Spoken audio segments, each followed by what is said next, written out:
Valentine ডেৰ দিনাখনেই আহি আছে দেশৰ প্ৰধানমন্ত্ৰী নৰেন্দ্ৰ মোদী অসমলৈ 14 ফেব্ৰুৱাৰী তাৰিখে পুনৰ এবাৰ আহিব দেশৰ প্ৰধানমন্ত্ৰী নৰেন্দ্ৰ মোদী আৰু অসমৰ কি কাৰ্যসূচীত ভাগ ল'ব এখন দীঘলীয়া তালিকা আমাৰ হাতত আছে এখন দীঘলীয়া তালিকা আমি ক'বলৈ গৈ আছোঁ কি কাৰ্যসূচীত ভাগ ল'বলৈ গৈ আছে দেশৰ প্ৰধানমন্ত্ৰীগৰাকী পুনৰ এবাৰ অসমলৈ আহিব দেশৰ প্ৰধানমন্ত্ৰী নৰেন্দ্ৰ মোদী আৰু 14 ফেব্ৰুৱাৰী তাৰিখে আহি আছে অসমলৈ আৰু অসমত কি কাৰ্যসূচীত ভাগ ল'ব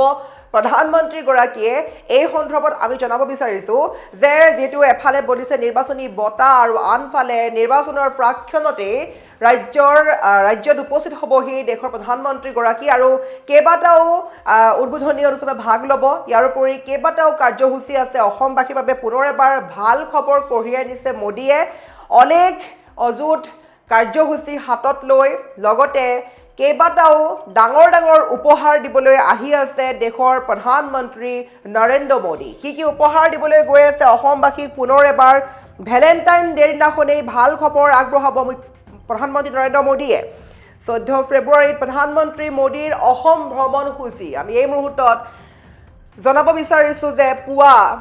14 তাৰিখে পুৱা 7:15 পৰা দিল্লীৰ পৰা যাত্ৰা আৰম্ভ কৰি 9:50 চাবুৱাত উপস্থিত হ'ব প্ৰধানমন্ত্ৰী নৰেন্দ্ৰ মোদী আৰু 10 বজাত চাবুৱাৰ পৰা মৰাণলৈ আহিব প্ৰথমবাৰ বাবে প্ৰধানমন্ত্ৰী আৰু মৰাণৰ ৰাজপথত নিৰ্মাণ কৰা ইমাৰ্জেন্সি লেণ্ডিং ফিল্ডত অৱতৰণ কৰিব ইমাৰ্জেন্সি লেণ্ডিং ফিল্ডত আধা ঘণ্টাৰ ভিতৰত ৰাফেল সুখয়কে ধৰি 16খন যুদ্ধ বিমান উৰণ অৱতৰণ কৰিব 12:30 গুৱাহাটীত উপস্থিত হ'ব প্ৰধানমন্ত্ৰীগৰাকী আৰু 1:15 হোৱাৰ লগে লগেই মুকলি কৰিব গুৱাহাটী উত্তৰ গুৱাহাটী দলং গতিকে সবাতোকৈ ভাল খবৰ এইটোৱে দলং উদ্বোধন কৰি লাচিত ঘাটলৈ আহিব প্ৰধানমন্ত্ৰীগৰাকী তাৰপিছত বংৰাস্থিত IIM গুৱাহাটীৰ অস্থায়ী কেম্পাছটো উদ্বোধন কৰিব আৰু তাৰপাছতে আমিনগাঁৱত হাইপাৰ স্কেল ডাটা চেণ্টাৰ উদ্বোধন কৰিব তাৰপিছত নতুন ইলেক্ট্ৰিকেল বাছ উদ্বোধন কৰিব প্ৰধানমন্ত্ৰী আৰু 2 বজাত খানাপাৰা পাবহি প্ৰধানমন্ত্ৰী মোদী 2 পৰা 3 বজালৈ বিজেপিৰ বুথ সন্মিলনী উদ্বোধন কৰিব প্ৰধানমন্ত্ৰীয়ে তাৰপাছত সন্ধিয়া দিল্লীলৈ উৰা মাৰিব প্ৰধানমন্ত্ৰী মোদী আৰু এইদৰে এখন বিশাল কাৰ্যসূচী লৈ ভেলেণ্টাইন ডে দিনাখনেই ৰাজ্যবাসীৰ বাবে ভাল খবৰ আগবঢ়াব কেইবাটাও ডাঙৰ উপহাৰ দিবলৈ সাজু হৈছে কেন্দ্ৰীয় চৰকাৰ আৰু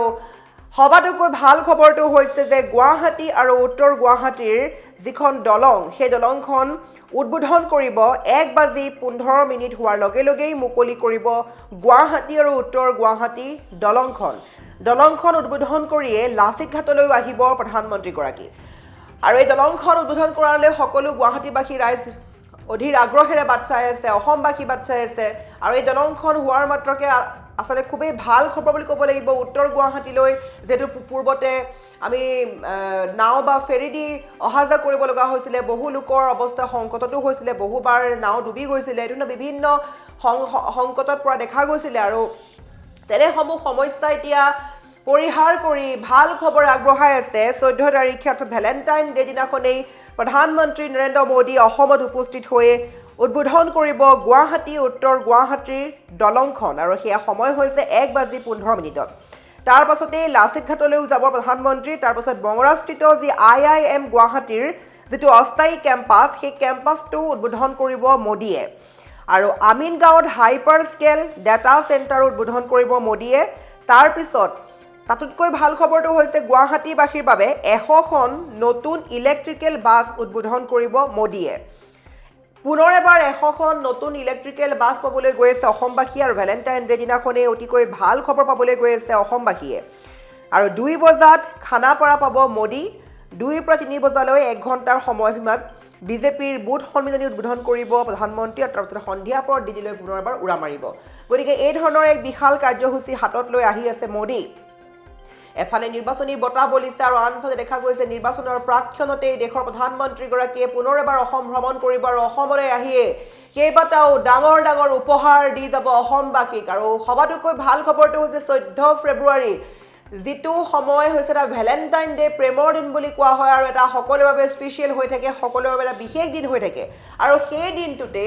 অসমবাসীৰ বাবে এটা বিশেষ উপহাৰ কেইবাটাও উপহাৰ লৈ আহিছে মোদীয়ে নিৰ্বাচনৰ প্ৰাক্ষণতে পুনৰ কেন্দ্ৰীয় চৰকাৰে অসমৰ কথা চিন্তা কৰি অসমলৈ আগবঢ়াইছে বৃহৎ বৃহৎ উপহাৰ আমি পুনৰ এবাৰ ক'ব বিচাৰিছো 14 ফেব্ৰুৱাৰী তাৰিখে ভেলেণ্টাইন ডে দিনাখন এই প্ৰধানমন্ত্ৰী মোদীৰ অসম ভ্ৰমণ সূচী কি আছে পুৱা 7:15 হোৱাৰ লগে লগে দিল্লীৰ পৰা যাত্ৰা আৰম্ভ কৰিব মোদীয়ে আৰু 9:50 চাবুৱাত উপস্থিত হ'ব দেশৰ প্ৰধানমন্ত্ৰীগৰাকী চাবুৱাত গৈ 10 বজাৰ পৰা চাবুৱাৰ পৰা আহিব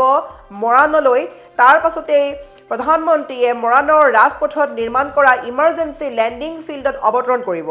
ইমাৰ্জেন্সি লেণ্ডিং ফিল্ডত আধা ঘণ্টাৰ ভিতৰত ৰাফেল সুখায়কে ধৰি 16খন যুদ্ধ বিমান উৰণ অৱতৰণ কৰিব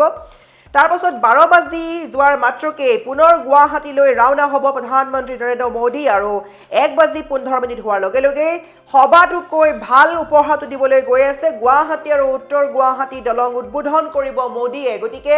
অপেক্ষাৰ অন্ত পৰিবলৈ গৈ আছে কেইটামান মাথো ঘণ্টা বাকি আছে মাজত মাত্ৰ দুটা দিন বাকি আছে আৰু সম্পূৰ্ণ 48 ঘণ্টাৰ পিছতে